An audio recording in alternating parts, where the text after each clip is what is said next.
Perdonad. Buen día, pero el vídeo se lo mandé se lo ha mandado a ustedes, ¿eh?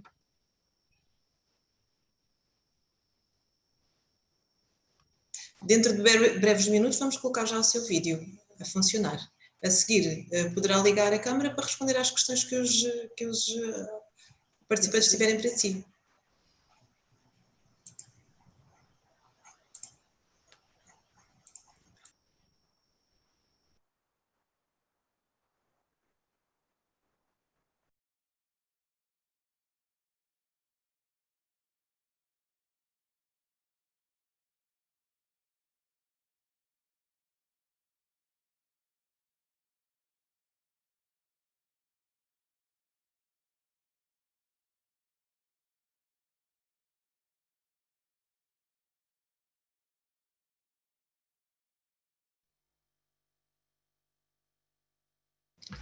Bueno, buenos días. Es un poco raro, supongo, para ustedes también esto de las conferencias virtuales. Yo la verdad es que cuando el buen amigo Carlos me invitó a dar una conferencia a Oporto, acepté encantado, no solo por el placer de estar con ustedes, sino también pues, de visitar de nuevo esta ciudad de la que tengo tan buenos recuerdos.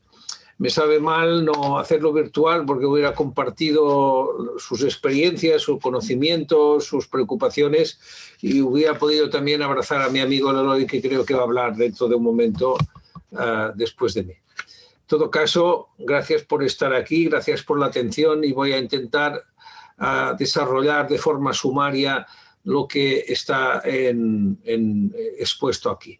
Mi intención será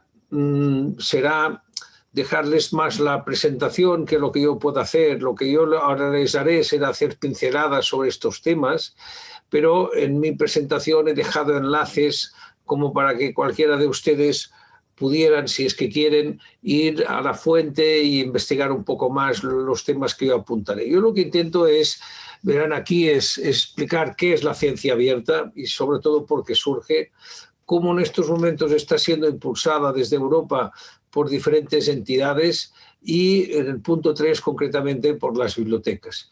Finalmente, y no porque nosotros lo hagamos mejor o peor que otros, pero mostrarles algunas acciones que estamos haciendo, no porque crea que sean ejemplares, sino porque puedan ser tomadas como sugerencia o idea, y con esto pues terminaré esta conferencia.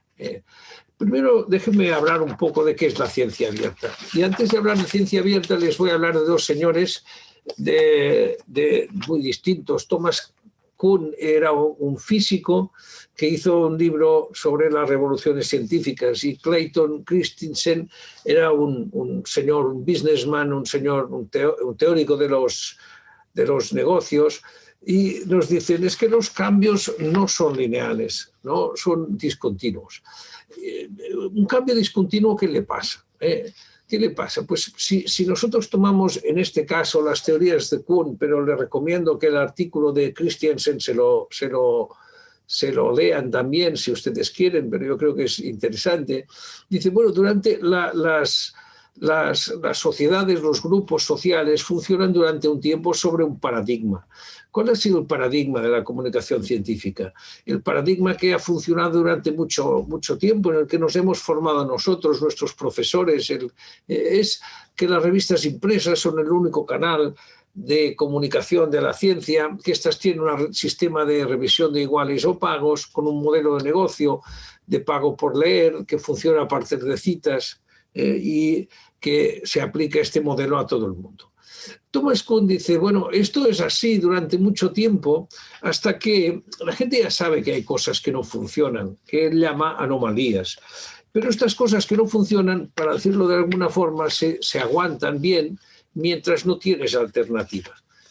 Nosotros hemos tenido toda la vida retraso en publicar un artículo, tarda en ser publicado, las editoriales, las revistas han quedado concentradas en editoriales, el acceso a la literatura científica no es público ni universal, etcétera, etcétera. Y en cambio llega cuando estas anomalías dejan de ser soportables, cuando nos imaginamos que un cambio es posible. Y esto es justamente lo que ha pasado. No es para leer esta transparencia, solo es para observar en este interesante artículo de estos autores, el nombre de los cuales no voy a decir porque es chino y seguro voy a pronunciar mal, pero donde examinan una cantidad de millones de artículos donde básicamente analizan los cambios de tendencia de comportamiento en la comunicación científica. Es decir, no podemos hablar de las revistas y los artículos como si fuera una realidad estática. Es una realidad de que, para situarnos hace 100 años, la ciencia era una entidad básicamente individual que se hacía con muchos componentes nacionales y que tenía un cierto crecimiento. En estos momentos estos tres elementos se han desbordado. Pueden ver aquí los datos de una forma más precisa, pero hoy la ciencia es colaborativa, hay artículos firmados por 1000 autores, la ciencia es global, un autor portugués está colaborando con personas de todo el mundo y el crecimiento es muy, muy grande, es exponencial. ¿Qué ha cambiado? Ha cambiado la ciencia, ha cambiado este ciclo que se hace a partir de la investigación, de la redacción de resultados y de compartir. Esto no ha cambiado. Lo que ha cambiado, es decir, en este segundo dibujo, lo que ha cambiado es lo que está alrededor del ciclo. La ciencia continúa siendo como ha sido antes, como investigación, publicación, debate, rebate, rebatir. Lo que ha cambiado es este entorno que hay alrededor de cualquier actividad científica. Lo que ha cambiado es que tenemos nuevas herramientas tecnológicas que hacen que escribir, investigar, coleccionar datos, compartir, todo esto tenga unas dimensiones distintas. Este es el cambio. El cambio no está en la ciencia, que continúa, insisto, siendo lo mismo, es cómo se hace la ciencia y las posibilidades que esta ciencia hecha de una forma distinta está haciéndose. En lo que está entrecomillado y en inglés es justamente utiliza un término de Kuhn, es un cambio de paradigma, es un cambio en la manera de hacer, es un cambio de las normas. Y las cosas que han cambiado, en parte, y en estos momentos que estamos en plena pandemia y haciendo una conferencia a distancia porque no nos podemos desplazar, es que hay una sensación generalizada de cambio de ciclo, de que algunas cosas han dejado de tener sentido, se tienen que hacer de forma distinta. A nivel mundial hablamos de los objetivos de desarrollo sostenible, esto está llegando a las universidades porque se están empapando y organizando sus actividades en forma de esto. Estamos hablando de la importancia de conectar la ciencia con la sociedad, estamos hablando de que los grandes retos sociales tienen que llegar a la universidad. Estamos hablando que el mundo está en nuestras manos, estamos hablando de que hay una necesidad de hacer las cosas distintas. Y si esto no era suficientemente claro, nos llega en este momento en el que tenemos una pandemia. Aquí he seleccionado algunos de las cosas que han aparecido al respecto que les afectan a ustedes de compañeros suyos en Barcelona. Quizá la más impactante ha sido algunas bibliotecas de centros hospitalarios, bibliotecas docentes de centros hospitalarios que se transformaron en camas hospitalarias y de urgencia debido a las necesidades incrementadas de unidades de UCI. ¿Qué ha pasado a un paradigma que, insisto, la forma tradicional, que era la de publicar en una revista, la de esperar presentarlo, esperar las revisiones, que fuera aceptada? Pues que en estos momentos la mayoría de publicaciones, sobre todo las que han afectado al COVID, se han publicado de forma abierta, que esto ha permitido ver cómo el tiempo de publicar se ha acelerado, que la circulación de preprints, con todos los reparos que estos tengan, ha aumentado y que se ha visto que la publicación en abierto produce resultados mejores. Y esto es lo que es la ciencia abierta. La ciencia abierta es el constatar que la ciencia, que toda la vida había tenido unas anomalías, se había desarrollado con unas limitaciones, si ustedes quieren llamarlo así, da igual.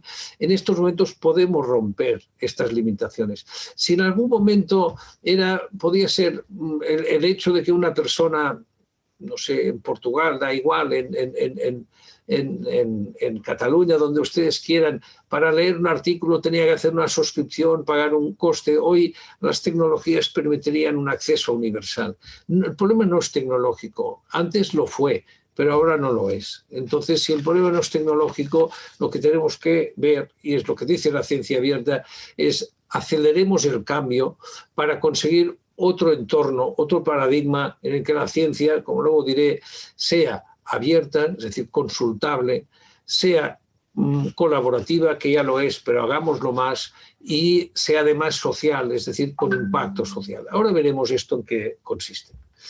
¿Qué está pasando en Europa? En Europa, y insisto que esto no es para leerlo ahora, sino para que ustedes lo vean, se produce un movimiento de la ciencia abierta, que de hecho es un movimiento relativamente antiguo, porque tiene sus orígenes, yo diría, hace unos 15 años. Lo que pasa es que no se llamó así, empezó como lo que llaman ciencia en red, luego se intentó hablar de ciencia digital, ciencia 2.0. Y siempre aquí les he dado tres definiciones de lo que es ciencia abierta, porque insiste en este tema, en el cambio más en las técnicas, en las tecnologías, y que este cambio termina creando un entorno distinto, este entorno en el cual la ciencia consigue ser más colaborativa, más abierta y más social.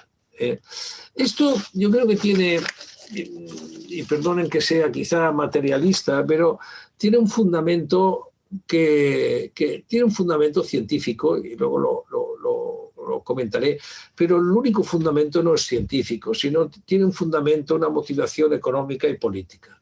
Y para decirlo bien, se puede leer lo que he escrito en la transparencia, para decirlo así de una forma más clara y directa, es que en principio si tenemos que nuestro bienestar, mucho poco, pero bueno, yo tengo una cierta edad, tengo 63 años y les puedo asegurar, seguro que ustedes son mucho más jóvenes, pero que yo nací y crecí en un país muy parecido al Portugal de hace 60 años y no eran países, hemos sido países que hemos mejorado mucho en bienestar. Este bienestar, conseguido por muchas cosas, evidentemente por una política distinta, ustedes y nosotros estamos bajo dictaduras, pero tiene un sustrato económico basado en la industria. Y Europa lo que está diciendo es que el bienestar, que finalmente viene de recursos, no va a ser posible.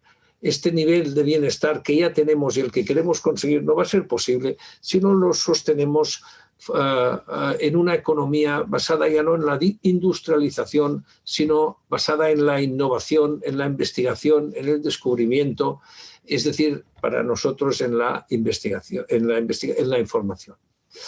A este motivo, que es claro económico y político, se le suma, yo creo que los dos no son de ninguna forma incompatibles, un punto de vista puramente científico que dice que la ciencia abierta es mejor ciencia. Quizá el hoy, luego, o si en las preguntas podemos discutir las anomalías que también está creando el nuevo paradigma. Si hay revistas predadoras, si un preprint a veces puede contener información insuficientemente verificada, pero en cualquier caso, con todos los defectos que pueda tener una ciencia abierta, acaba siendo una ciencia más rápida, una ciencia para todos y una ciencia reutilizable, que son los objetivos que se quiere. En estos momentos podríamos hablar de la importancia de la reutilización. Si esta conferencia la hubiéramos hecho en Oporto antes de estar todos confinados, yo hubiera insistido en este tema. Reutilizar quiere decir que los miles de euros gastados en una investigación que termina en unos datos, pueda ser utilizada en otras partes del mundo o dentro de unos años, pueda ser reutilizada sin necesidad de volver a invertir dinero para una investigación más o menos del mismo tipo, pero no exacta. Pero en estos momentos de pandemia, donde será tan importante cualquier avance médico, es tan importante que llegue pronto para evitar sufrimiento y para evitar muertes, una ciencia que sea más rápida. Ustedes saben que en algunos casos, para resolver un problema, en estos momentos lo que se hace es lo ponen en la red y hay múltiples colaboraciones y contribuciones para que esto sea así. Por lo tanto, la ciencia abierta no es que sea abierta porque es más bonito o porque tenemos un software que nos proporciona a alguien.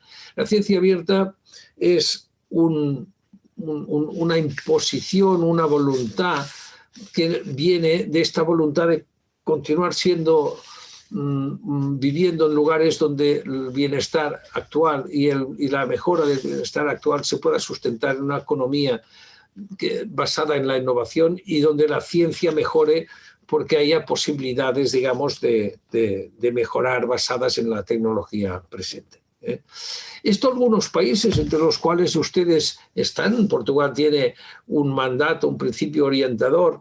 Esto no es, empezó siendo, pero no es hoy una voluntad, un deseo, ¿no? de algunas personas que empujan aquí, como por otra parte es muy lícito, sino que ha estado recogido por la Comisión Europea, donde en este caso ha estado liderado por un portugués, son Moedas, pero también por diferentes países que pueden ver. Esto cuando utilicen la presentación podrán pinchar en Portugal, no es necesario, pero en Holanda, y esto les dará enlace a los diferentes planes nacionales. Pueden ver que los primeros, entre los cuales, insisto, está Portugal, pues quizá tardaron más, pero en estos momentos pues Francia, Noruega, Serbia acaban de probar planes nacionales que se están ejecutando. La ciencia abierta hace unos años era más una tendencia, una idea que parecía, bueno, y hoy parece una realidad. También les he dejado aquí un enlace a una publicación que hemos hecho con Ernest Abadal, donde si ustedes quieren y tienen paciencia, pueden encontrar estos temas un poco más documentados. Estos planes nacionales están, fíjense, no es que les pase, insisto, a la Comisión Europea y luego a los países porque los tienen mandatos, sino que en estos momentos está removiendo muchos pilares. Por ejemplo, la UNESCO está haciendo unas recomendaciones de ciencia abierta. Aquí pueden ver la Royal Society está con una página de este tipo. La Asociación Europea de Universidades, en la que aseguro que las universidades portuguesas participan todas, ha hecho un roadmap para transicionar hacia el acceso abierto. Un grupo de universidades un poco selecto que se llama LERU tiene su propio roadmap y, si no me equivoco, y realmente está saliendo aquí, otro grupo de universidades, de universidades jóvenes también tiene. Es decir, la ciencia abierta se está convirtiendo de manera constante, pero quizá demasiado lenta, pero en todo caso constante, en un tractor de conductor de iniciativas. En el caso español, y lo digo por la vecindad y porque en algunos casos la Conferencia de Rectores Portugueses ha trabajado conjuntamente con la española, se ha hecho un compromiso de 10 acciones que no voy a detallar. Aquí he señalado las que me parecen más importantes, insisto, porque creo que quizá por proximidad y por trabajo conjunto, pues algunas de estas cosas les puedan caer más cerca. Lo que es importante, creo yo, es detallar que la ciencia abierta hoy está lo que yo llamo, y perdonen porque soy de una época que esta palabra se utilizaba, está cosificada. La ciencia abierta ha pasado a ser una especie de magma, de idea magmática, a decir, no, hoy la ciencia abierta está dividida en 8 ámbitos, 8 objetivos, 8 ambiciones. No las voy a hablar en detalle porque las voy a mencionar solo porque esto yo creo que sería otra conferencia y en estos momentos quizá lo que tiene interés es o al menos es como yo lo he planteado, este planteamiento más general. Al final dice, bueno, ¿qué queremos hacer? Nosotros, ¿dónde queremos activar cambios? Dice, en este caso, la Open Science Policy Platform, que es una de las múltiples entidades que empujan en este sentido de la Comisión Europea. Queremos empujar a crear nuevos sistemas de incentivos y recompensas. Queremos crear nuevas métricas. Estos dos temas están claramente muy relacionados. Queremos transformar la comunicación académica, esto es lo que antes le llamamos Open Access. Queremos crear una infraestructura para todo esto, que los datos sean reutilizables y en forma fair. Queremos promover la integridad de la investigación, tenemos que hacer formación, tenemos que promover la ciencia ciudadana. Digo que está cosificada porque en estos momentos lo que está marcado en la diapositiva con un circo, con un óvalo rojo, en este caso es uno de los agentes. Los diferentes, si ven el cursor, aquí pueden ver los diferentes, lo que Europa llama los diferentes agentes. Para cada agente habría una responsabilidad. Si ustedes trabajan en centros de documentación, de centros de investigación o en universidades, tendrían unas ciertas responsabilidades. Yo, si ustedes están interesados en el tema, les recomendaría claramente que lo que tuvieran que hacer es mirarse esto. Aquí, en estos documentos, que insisto, están enlazados, encontrarán estos elementos, los agentes, que aquí veo que los tengo desarrollados, es decir, quién puede hacer algo, qué avances se han hecho en este caso en diferentes cosas, qué barreras se encuentran, qué áreas de mejora, entonces tenemos que hacer o dejar de hacer. Pero decirles también, como ustedes no están optando a unas oposiciones, ¿no?, que al final, perdonen que me salte esta que yo creo que lo iba a comentar con más detalle. Al final, la ciencia abierta se está concentrando mucho, como luego veremos, en estas áreas, en estos momentos, que es el acceso abierto a las publicaciones, los datos en forma FAIR y quizá también en modificar los sistemas de evaluación y de recompensa. Déjeme hacer un repaso, porque yo entiendo que ustedes trabajan mayoritariamente en centros de documentación, de centros de investigación, mostrarles cómo las bibliotecas, en este caso universidades, se han activado también en este sentido. Aquí hay una semana de la Carlos III, el Open Science Day de una universidad inglesa, esto es finlandés, un micro-MOOC que hicimos en Cataluña. Recomendarles en este caso que la Asociación de Bibliotecas de Investigación Europea, que es el LIBER, ha considerado la oportunidad de hacer otro roadmap, parecido como los que les he mostrado, pero este quizás es el que tendríamos que nosotros ver, porque quizás es el más cercano a nosotros. Y aquí es donde se encuentra lo que yo les comentaba, que es otra vez estas áreas. En este caso, fíjense que son 7 y no 8, da igual, porque estamos dando vueltas sobre lo mismo. Es decir, la ciencia en su totalidad, en su conjunto, es la que tiene que cambiar. Las formas como publicamos, la reutilización de los datos, la infraestructura que utilizamos. Pero esto que ven aquí son los elementos en los que, insisto, no de forma única, pero de forma más mayoritaria, hoy se está trabajando. El acceso abierto, esto seguro que les llegan discusiones sobre lo que está en abierto, lo que se publica, la vía verde, etcétera, etcétera, los esfuerzos que hacen los compañeros y buenos amigos del avión en la FCCN de intentar que los contratos de revistas incluyan publicar en abierto, al menos de forma parcial. Esto es lo que está en estos momentos, es lo más importante, creo yo, lo que está haciendo más ruido, lo más importante de la ciencia abierta. Lo es mucho lo que podríamos llamar advocacy, que tiene mala traducción al castellano y probablemente también al portugués. ¿Qué es lo que estamos haciendo ahora? Cuando yo era pequeño a esto le llamaban hacer misiones. El misionero era el que...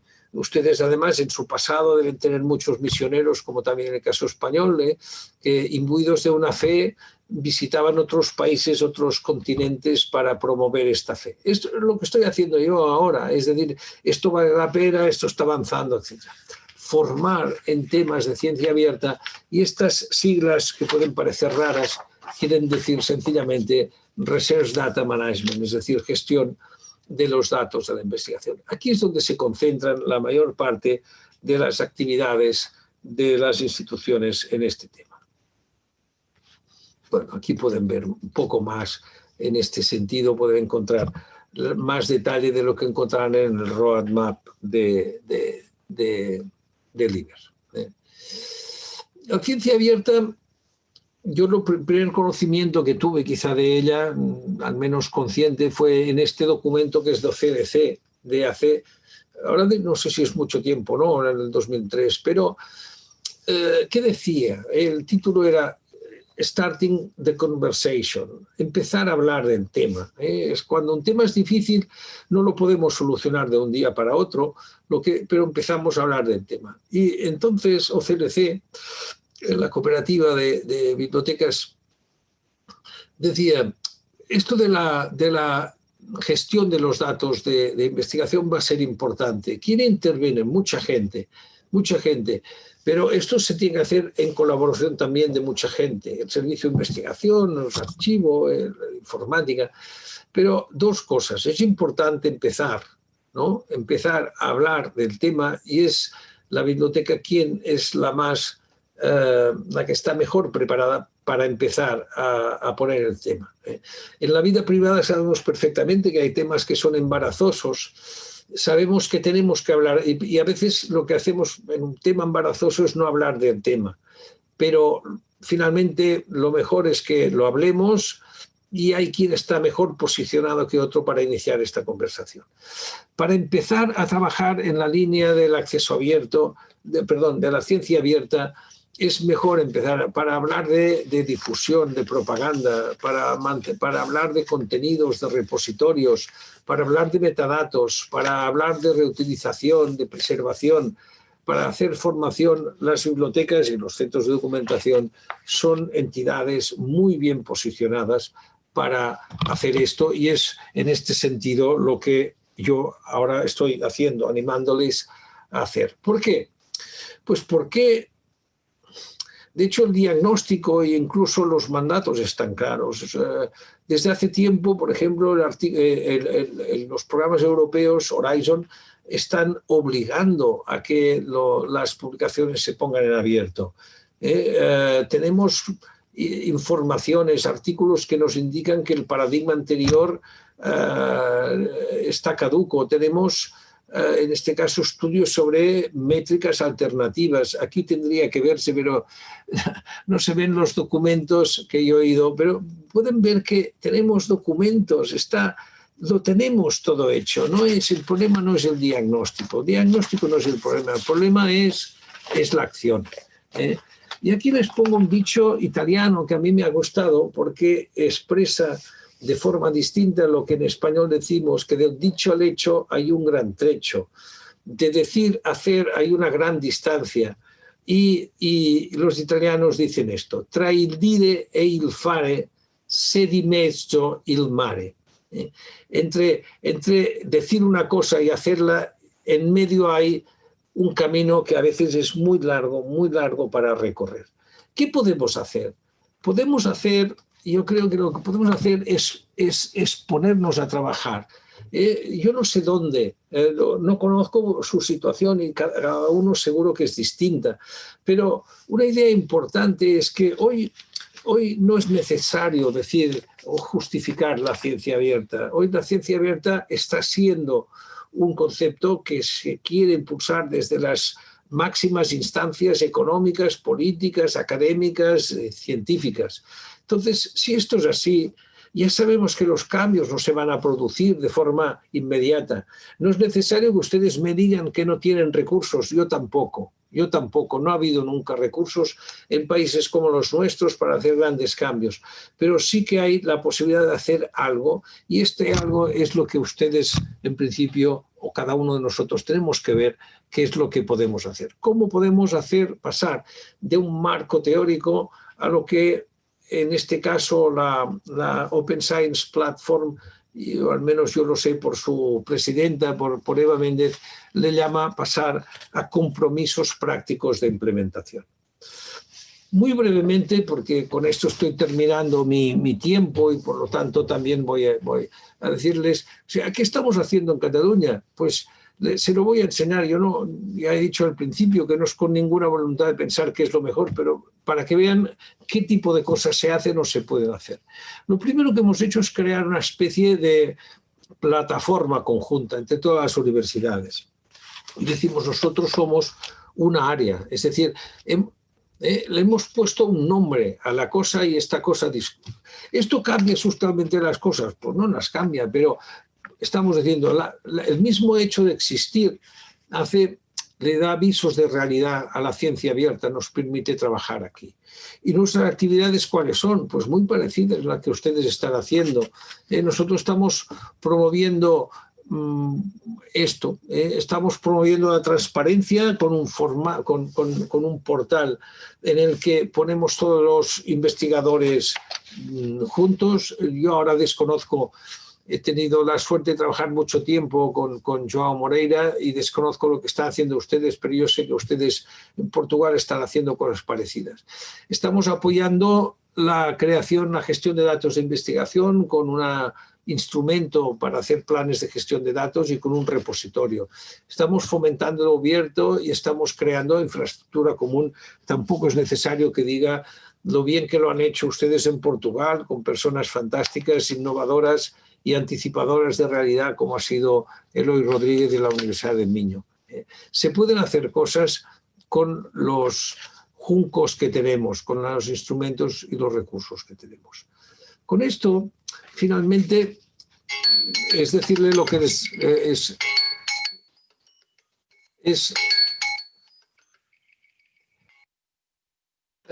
lo que tenemos que hacer es pasar de las buenas intenciones a las acciones, un poco lo que antes les decía. Sabemos perfectamente que la ciencia abierta es un terreno, es una realidad por construir, es un terreno ignoto, que en sentido estricto quiere decir esto, por conocer. En este mapa, que es un mapa histórico, se ve perfectamente como en algunas zonas están perfectamente dibujadas, pero fíjense en esto de aquí. Esta es la parte del globo terráqueo del mundo al que los humanos tardamos más en llegar, por lo tanto no está dibujada.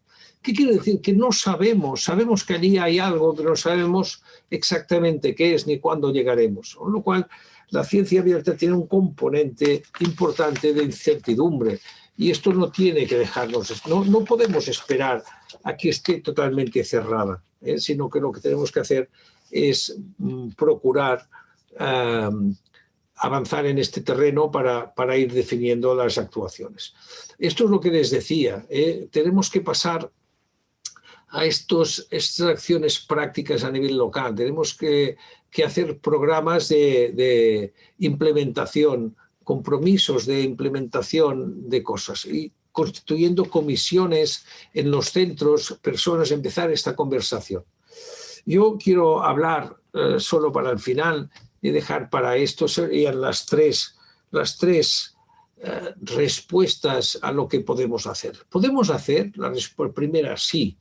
Siempre podemos hacer. ¿Qué podemos hacer? Podemos, yo creo, en primer lugar, cooperar, porque la ciencia abierta ya es colaboración, pero tenemos que cooperar.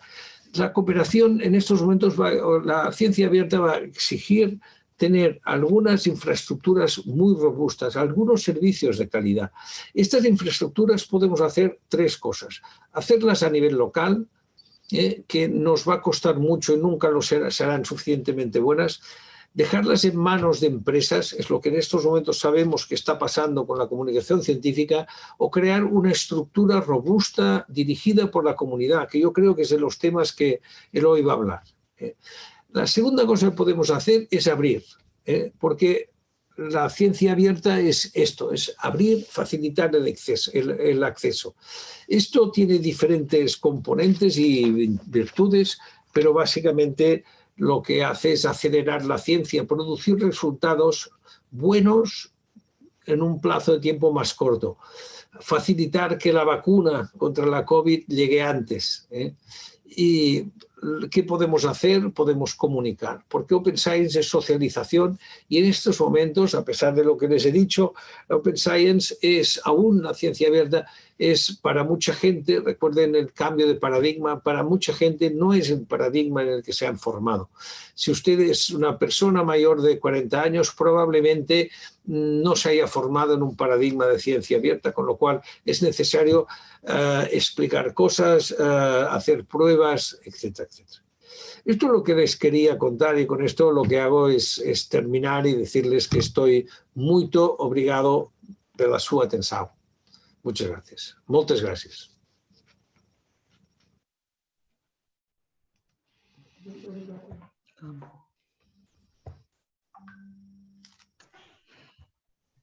Acabamos de ouvir a mensagem de Luís Anglada e de Ferré, a qual agradecemos.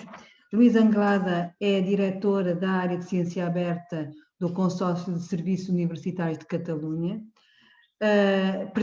Faz parte da Comissão Executiva da Spark Europe.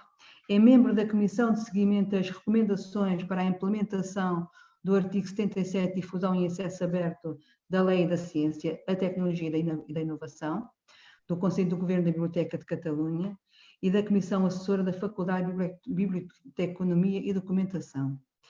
Publicou inúmeros artigos e capítulos de livro. Em 2017, com o seu artigo Son las bibliotecas sostenibles en un mundo de información libre y digital en rede, ganhou o prémio Simago EP, como o melhor artigo publicado na revista O Profissional da Informação no período 2012-2016. Buenos días. Buen día. Muchas gracias por estar aquí con nosotros.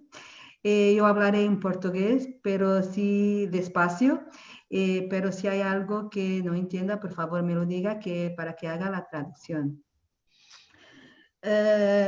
Luís Anglada, ouvi atentamente a sua comunicação e houve uma frase que retive, que o problema é a ação. Efetivamente, o problema é a ação, passar do papel, muitas das vezes, o que pensamos, o que achamos que tem toda uma lógica de continuidade, para a ação. Temos que nos preocupar com o que a mudança da ciência aberta nos vai trazer a nós, profissionais da documentação e da informação, para o nosso dia-a-dia. É motivo de preocupação. ¿Asao? ¿El problema es asao? ¿Me lo puede traducir al español? Sí, lo puedo traducir, sí, claro que solo sí. la palabra. La acción. El problema es la acción, sí, pasar del papel para lo que escribimos para agir, sí.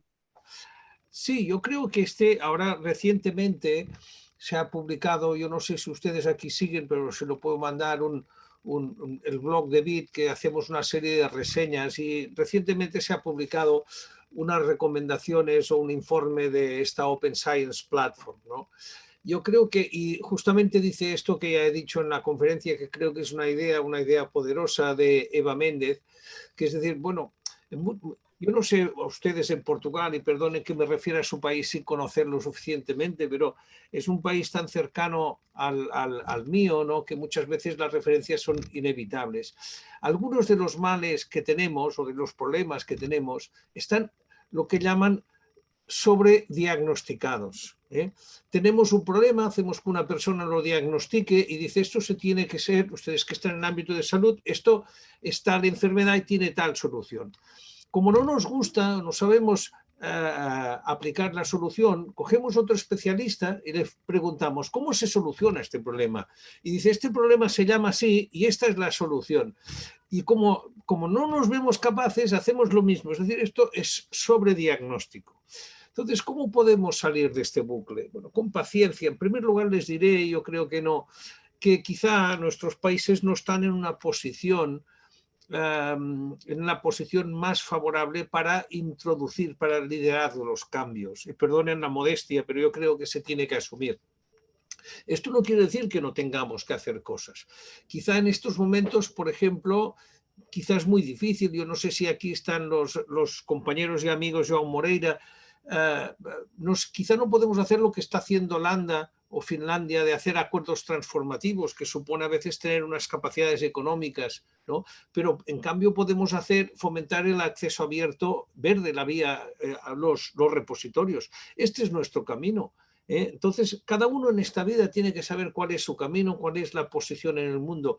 Y países como Portugal, como España, como Cataluña, pues por ejemplo podríamos avanzar mucho aquí. Lo que ustedes han hecho en repositorios en la Universidad de Minho y el papel que ha tenido hoy es ejemplar a nivel mundial. Entonces lo que tenemos que hacer es hacer esto. ¿Cómo? Pues con los medios que tenemos. Y tenemos medios y quizá no podemos hacerlo todo, pero empezar con alguna cosa. Y el ámbito de los repositorios, el autoarchivo de los artículos, creo que tiene un recorrido grande, y hacer repositorios cooperativos que sean federados, es decir, donde las entidades nos sentamos cómodos, quiero decir, porque nuestra imagen aparece y no se dibuja, no se esconde en una imagen general. Yo creo que este es, creo yo, el camino en situaciones como las nuestras. Modéstia e constância. Muito obrigada. Creio que a sua intervenção foi muito clara. Só tenho a agradecer-lhe a sua presença. Infelizmente, estamos no final do nosso tempo para a intervenção. Desejo-lhe os maiores sucessos profissionais e muito obrigada. Muito obrigada. Vamos agora fazer uma pequena pausa. Vamos interromper por alguns minutos as nossas jornadas para bebermos um café. Muito obrigada. Muito prazer. Obrigado.